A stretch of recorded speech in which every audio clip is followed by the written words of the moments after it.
All right, everybody, I am back with my Black Series 6-inch scale Commando droid after some pretty heavy customization, mostly to the sword, but also a little bit done to the figure as well. And we're going to take a look at that really briefly here, and then the remainder of this video, probably the last 5 to 6 minutes, is just going to be a massive, basically, photo shoot of him interacting with a bunch of other figures in strange environments, including a lot of the set pieces for my stop motion, and holding a bunch of different accessories, right?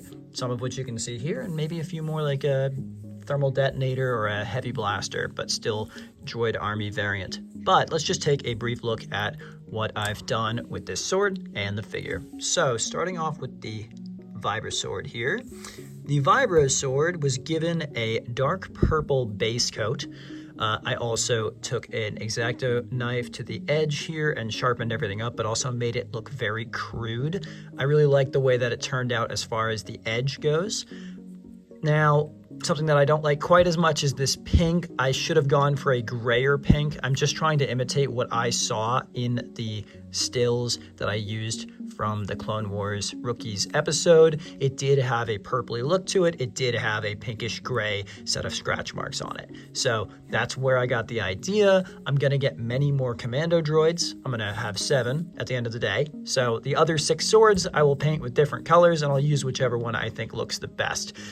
That way I have a nice variety, but also that way I end up with the best thing possible, or the best thing that my abilities will permit. Now, as we get into what I did with the figure, I'll go ahead and angle him up here so we can see everything. So pretty simple paintwork, right? I mean, I'm not going to sit here and say I did anything too impressive. It's just a base coat of white in the shape of a semicircle, right where it's supposed to be.